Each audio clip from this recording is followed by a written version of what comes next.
bueno, como representante legal, como abogado que ha sido de Julian Assange en Ecuador, cuénteme las características de este acuerdo, en qué consiste finalmente lo que permitió la libertad de Assange y qué piensa de ello. No, todavía hay un tema pendiente en el Ecuador.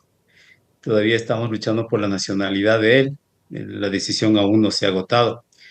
Bueno, era una de las posibilidades, Carmen, que se había barajado ya en los últimos meses, frente también al revés que tenía el Departamento de Justicia y la Fiscalía norteamericana, por cuanto las sucedáneas decisiones sobre las impugnaciones no habían sido favorables para la extradición. Al contrario, nos daban una oportunidad para seguir luchando ya en una apelación que debía verificarse el 9 y 10 de julio.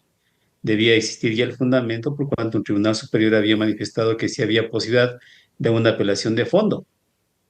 Y yo creo que se verifican varios escenarios, no por de antemano debían haber también verificado Estados Unidos qué posibilidad había de proseguir con este enjuiciamiento o no había posibilidad. Inclusive recordará Carmen que había la posibilidad también de indulto de varios expresidentes, dos al menos últimos de Estados Unidos, que también se barajaba esa posibilidad.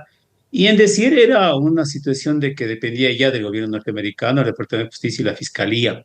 En esa virtud yo creo que pesaron mucho los escenarios jurisdiccionales que nos daban la posibilidad de seguir impugnando, e inclusive dentro de la hoja de ruta que teníamos había la posibilidad de ir al Tribunal Europeo de Derechos Humanos. Entonces yo creo que se verifica en ese sentido este acuerdo. Este acuerdo lo que establece es la autoincriminación, la culpabilidad de uno de los 17 cargos que se estableció, y es precisamente el que se refería a la conspiración de espionaje y la ayuda a HC Manning. Esa es básicamente la autoincriminación, la culpabilidad que se acepta. Se le impone una pena de 62 meses, que son 5 años precisamente que ya cumplió con la permanencia privada de su libertad en la cárcel de Belmarsh. El resto de cargos básicamente no se los toma en cuenta y tenía mucho que ver con el ejercicio de libertad de expresión. Es como usted ya lo manifiesta, Carmen, él ya está rumbo a Australia, allá, porque obviamente tiene también la nacionalidad australiana, y básicamente lo que se establecía como prioridad en la defensa era la libertad. También debo hacerle notar en cuenta de que Julian Assange no tenía un tema pendiente y la privación de su libertad era desproporcionado, era hasta ilógico, incoherente, porque básicamente estaba a la espera de una extradición, no tenía ningún lío pendiente porque el desacato inicial, que había sido condenado a 50 meses, ya lo había cumplido.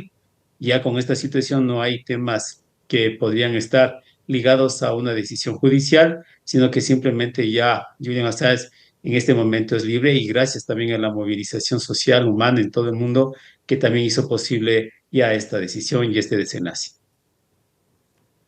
Estamos recibiendo comunicación, bueno, lo que está difundiendo el Comité de Protección de Periodistas, el CPJ, desde Nueva York, que es muy importante esta organización, como sabemos. Dice el Comité para la Protección de los Periodistas, CPJ, celebra la liberación de Julian Assange, el fundador de Wikileaks, como parte de un acuerdo de culpabilidad con el Departamento de Justicia de los Estados Unidos. Julian Assange enfrentó un proceso que tuvo graves implicaciones para los periodistas y la libertad de prensa en todo el mundo, dijo la directora ejecutiva del CPJ, Jodi Ginsberg. Si bien celebramos el fin de su detención, la persecución de Assange por parte de Estados Unidos ha sentado un precedente legal perjudicial al abrir la vía para que los periodistas sean juzgados en virtud de la ley de espionaje si reciben material clasificado de los denunciantes. Esto nunca debería haber sido así.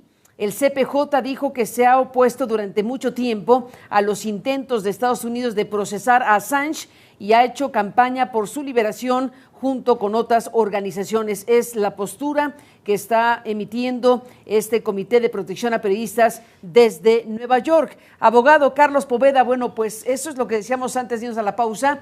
En el hubiera, que no existe, ¿cómo hubiera sido el juicio a Julian Assange en los Estados Unidos? Una vez que estamos pues sabiendo lo que ha resultado de este acuerdo, que es su liberación, pero si se hubiera realizado un juicio, la gran pregunta es si se hubiera podido o no acoger a la primera enmienda y a defenderse pues bajo el criterio de la libertad de expresión, abogado Poveda.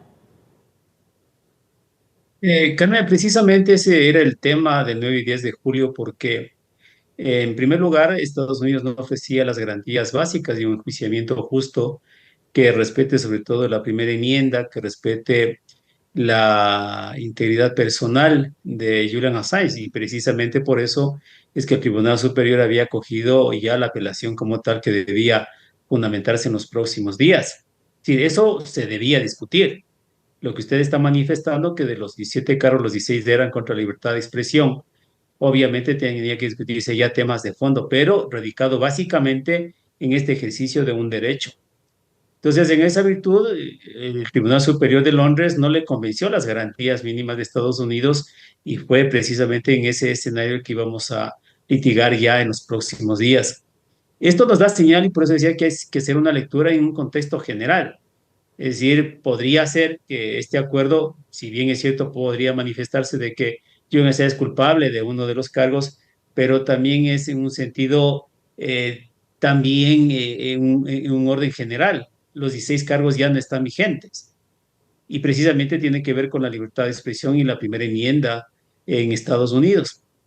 En esa virtud, claro que genera un grave precedente, como han dicho la Asociación de Reporteros, porque en cualquier parte del mundo podría enfrentarse a estos cargos. En esa virtud, yo creo que también Estados Unidos hizo una lectura básica, una lectura comprensible, porque yo creo que ponderó qué podría haber ocurrido.